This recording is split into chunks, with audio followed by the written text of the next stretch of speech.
सुख और दुख किसी भी व्यक्ति की अपेक्षाओं पर निर्भर करता है। अगर उसकी अपेक्षा के अनुरूप काम हुआ तो सुख, और अपेक्षा के अनुरूप काम नहीं हुआ तो दुख। अब उसकी अपेक्षा कितनी बड़ी है, और मजे की बात, छोटी छोटी अपेक्षाओं के बाद व्यक्ति की अपेक्षाएं भी बड़ी होने लगती है, और फिर छोटी अपेक्षा में उसको सुख मालूम नहीं होता। एक व्यक्ति को 5 लाख का लाभ हुआ, तो मैंने पूछा, और बड़े चिंतित थे। अब 5 लाख का लाभ होने के बाद वो व्यक्ति चिंतित थे, तो मुझे बहुत उत्सुकता हुई। और कह रहे रात नींद नहीं आती है। तो मैंने पूछा बात क्या है, तो उन्होंने कहा क्या बताएं, बड़ी मुसीबत टूट पड़ी है, 5 लाख का नुकसान हो गया। नुकसान? मैंने तो सुना आपको 5 लाख का लाभ हो गया।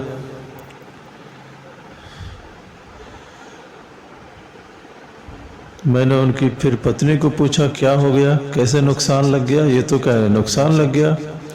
तो उनकी पत्नी ने कहा आप इनकी बातों में मत पड़ जाना, 5 लाख का नुकसान नहीं लगा है, 5 लाख का लाभ हुआ है।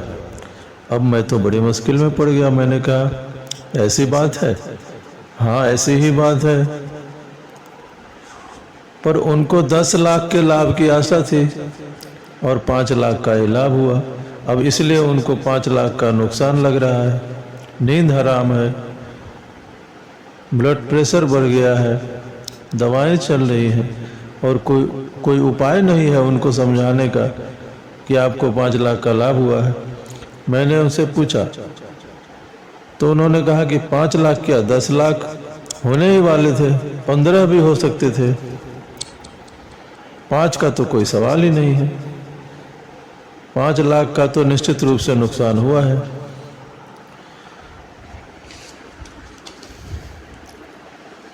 अब इतनी अपेक्षा और लाभ होने के बावजूद भी यह सोचना कि मुझे नुकसान हुआ है, तो बिल्कुल ही बुद्धिहीन व्यक्ति की बात है।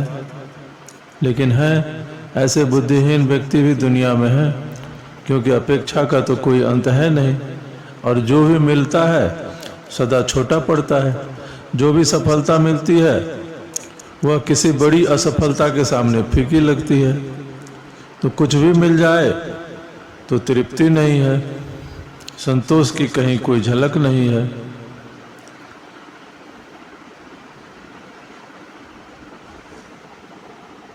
अपेक्षा की बड़ी लकीर जिसके मन में खींची है, तो सफलता की सभी लकीरें छोटी पड़ती हैं, और अपेक्षा अंतहीन है,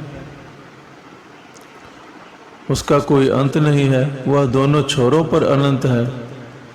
जो लोग ब्रह्म को जानते हैं वे ब्रह्म को अनंत कहते हैं, और जिन्होंने ब्रह्म को नहीं जाना वह सिर्फ अपेक्षा को अनंत मानते हैं। उनकी एक्सपेक्टेशन अनंत है। अगर हम अपने जीवन से अपेक्षा की लकीर मिटा दें तो फिर छोटी सी सफलता भी हमें बड़ा आनंद देगी, क्योंकि हम उसका कोई कंपैरिजन नहीं करेंगे कि यह बड़ा भी हो सकता था। अगर हम जैसे ही यह कंपैरिजन करने लगे कि यह सफलता बड़ी भी हो सकती थी, तो तुरंत ही हम दुख को उत्पन्न कर लेंगे और हमारे अंदर विषाद उत्पन्न हो जाएगा। इसलिए बड़े मजे की बात है कि गरीब आदमी ज़्यादा विषाद को उपलब्ध नहीं होता, उसकी अपेक्षाएं छोटी हैं, और अमीर आदमी ज़्यादा विषाद को उपलब्ध होता है, जबकि होना नहीं चाहिए अमीर आदमी को विषादग्रस्त। लेकिन बिल्कुल नियम तोड़कर यह बात चलती है। गरीब समाज ज़्यादा परेशान नहीं होते और अमीर समाज बहुत परेशान हो जाते हैं। कारण क्या है? असल में गरीब आदमी अनंत अपेक्षा की हिम्मत नहीं जुटा पाता।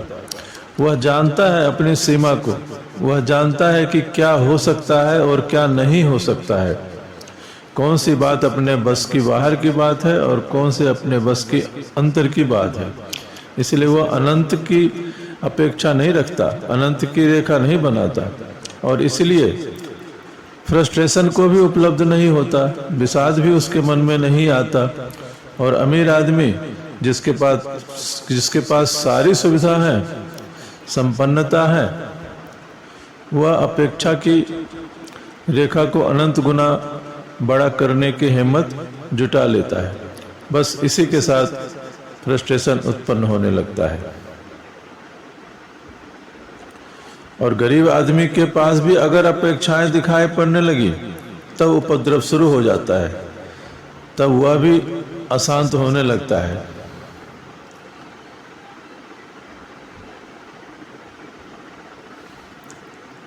अपेक्षा का समृद्धि से कोई लेना देना नहीं है। कितना भी समृद्ध हो, अगर अपेक्षा उससे ज्यादा है तो कभी भी वह व्यक्ति सुख महसूस नहीं करेगा। और अपेक्षा की धारा बहुत ज्यादा न हो तो समृद्ध आदमी भी शांत हो सकता है। और ठीक इसके उल्टा, अगर अपेक्षा की धारा बहुत बड़ी है और आदमी दरिद्र है तो भी वह अशांत हो जाएगा। तो प्रश्न दरिद्रता और अमीरी का नहीं है, प्रश्न है कि आपकी अपेक्षा कितनी है, आपका एक्सपेक्टेशन कितना है।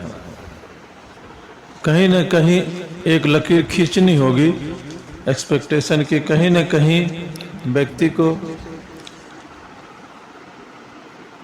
एक सीमा बांधनी होगी, तभी वह जीवन में सब कुछ प्राप्त भी कर सकता है और सुख भी अनुभव कर सकता है और उसे शांति भी मिल सकती है। लेकिन इसके लिए कहीं न कहीं उसे एक रेखा जरूर खींचनी होगी कि यह एक्सपेक्टेशन मेरा इतना है, और फिर उसका आनंद भी उठाना होगा।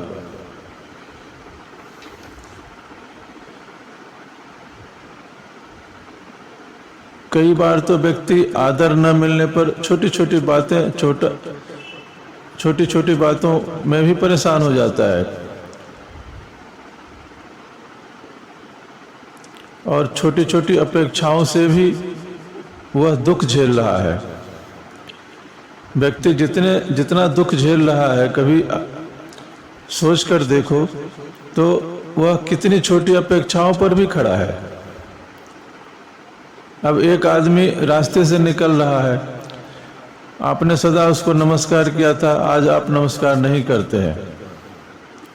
अब उसकी नींद हराम है, वह परेशान है, वह सोचने लगा कि क्या हो गया, कोई बदनामी हो गई, इज्जत हाथ से चली गई, प्रतिष्ठा मिट्टी में मिल गई, यह व्यक्ति इसने मुझे नमस्कार नहीं किया, पता नहीं अपने आप को घमंडी समझता है। कितनी ही बातें उसके मन में आने लगी और वह व्यक्ति बहुत परेशान हो गया। और यह व्यक्ति ने सदा नमस्कार यह मुझे करता था, आज इसने नमस्कार नहीं किया, क्या हो गया, अब उसको मैं कैसे बदला चुका हूँ और क्या करना है इस व्यक्ति के साथ और क्या नहीं करना है। अब वह हजार बातों के चक्करों में पड़ गया और उसकी जिंदगी के सारे भवन उदासी से भर गए। अब दूसरा उदाहरण है कि पति घर आया है, उसने कहा पानी लाओ और पत्नी नहीं लाई या लाने में देर कर दी। अब उसका जीवन पूरा दुख हो गया। अब पति किसी दिन घर से बाहर निकला, राह चलती किसी स्त्री को उसने आंख उठाकर देखा तो पत्नी के प्राण निकल गए, पत्नी मरने जैसी हालत में हो गई। अब कह रही है जीने का कोई अर्थ नहीं रहा, जीना बिल्कुल बेकार है। तो हम अगर अपने दुखों के पहाड़ को देखें तो बड़ी बड़ी क्षुद्र अपेक्षाएं उनके पीछे खड़ी मिलेंगी। तो ऐसी क्षुद्र अपेक्षाओं को पालना सर्वथा मूर्खता है और इस तरह की बातों से अपने जीवन को दुखी करना भी मूर्खतापूर्ण बात है।